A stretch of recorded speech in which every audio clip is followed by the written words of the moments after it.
So now we come to quite a difficult card about pain and loss in around your heart and relationships. My love life is perfect. What are you talking about? Okay.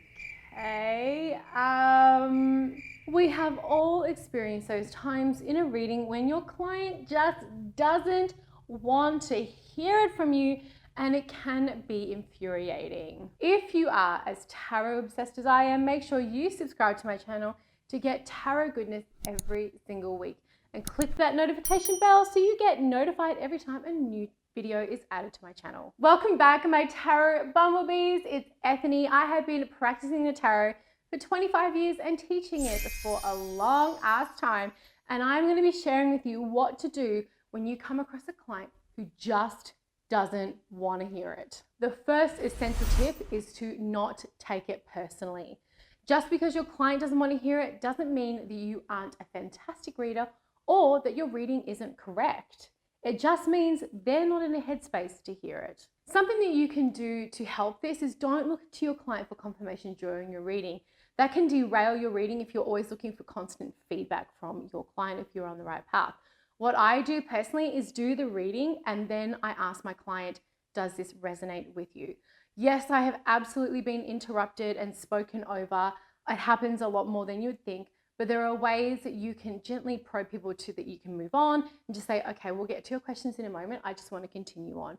But remember, no matter what your client says to you, don't take it personally. They could be having a bad day or just heard bad news or really struggling within themselves, and that's not on you. The second thing to remember is that you are not here to placate your clients. If you are the type of reader who is just going to say what you think they want to hear, first of all, you're probably going to get it wrong anyway. And the other thing is that you're doing yourself, your client, and the art of tarot a real injustice. Your job is to read the tarot and to deliver your reading as you see it and feel it and be in your integrity. It is not your burden to carry, and you are not there to fix your client's life. You don't take responsibility for their life either. You owe them nothing when it comes to taking on their emotional, psychological, intense baggage or energy. Take a big step back and acknowledge what is your energy and what is theirs, and what is your responsibility and what is theirs, and then you can move on with a lot more perspective. The third tip is to enter into a conversation with your client. That's completely fine. Ask them, was this not what you thought this reading was going to be? What kind of reading were you looking from me?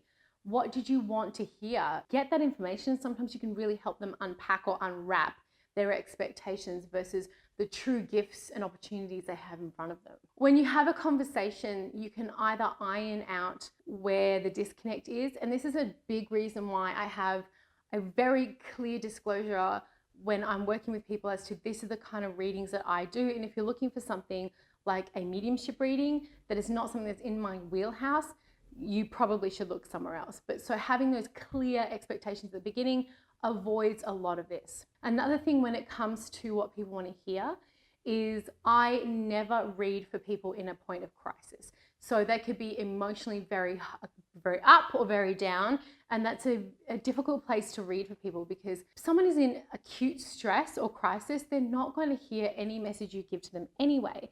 So I always say I can book you in in a couple of days, or I can book you in at a later time, and to give them some space to be a bit more at peace and more centered, and so that they can actually hear the message the tarot has for them. The fourth tip is to actually switch up the type of reading you are giving. One of the techniques I use is you can lay out some major arcana cards. You can lay out all of them, but I'm just not going to do that for this specific example.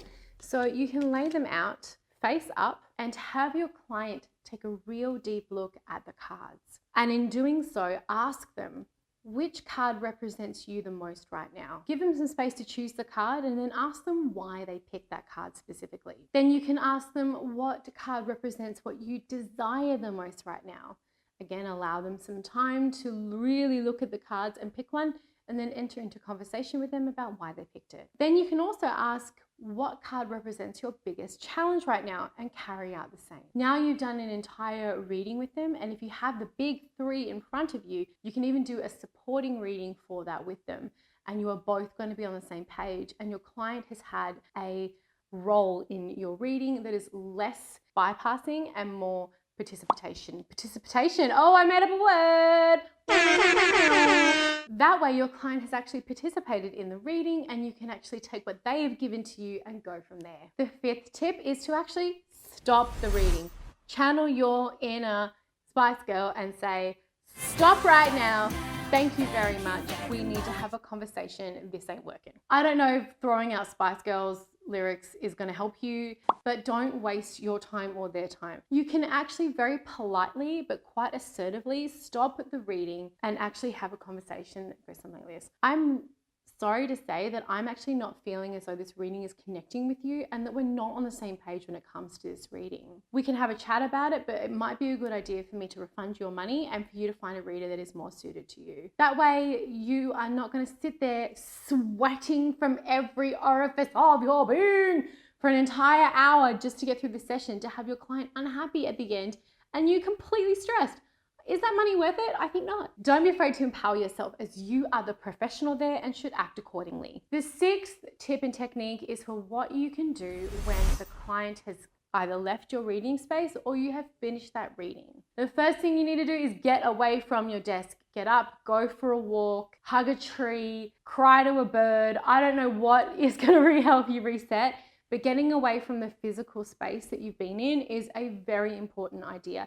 It breaks the connection, it clears your head. Once you get moving, you might feel a lot better too. You can call someone that you know is going to keep your client's confidences, or even if you need a bit of a pep talk, I know I have done that a number of times in my career. You can pop a crystal or 2 on top of your deck to recharge.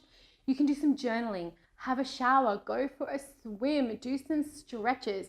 Play some Billie Eilish and call everyone a bad guy, or even yourself. Duh. Anything to break that connection. Have a cup of tea. Just really try to take that energy away from yourself. Use aura sprays, hold on to crystals. All of those grounding practices, all of those energetic protection practices. And you know what? I have got so many videos on that. I've got grounding after a reading. I've got energetic and psychic protection videos. Go check all those out so that you can use some of those techniques. When you come back, hit the tarot reset button. Look, it's not always going to go smoothly, and that's not always on you. Many of your clients may not be able to hear it in the moment that you do the reading. And that is one of the big reasons why I record absolutely every one of my readings. Because if they didn't hear it the first time because they were so fixated on getting a specific response, they can go back a few days later and re-listen to the reading and actually get the message in a better space. They may even email you back and tell you how right you were. And yes, that has also happened. What's that? Oh my God, I'm dying. English has failed me today. Sweaty tits, I have got the sweaty tits. Have you ever had a tarot reading that has gone terribly? Make sure you check out my video over here on the red flags when getting a tarot reading to make sure that never happens again. Thank you so much for watching, and I'll see you fuzzy tarot bumblebees next time. Hallelujah!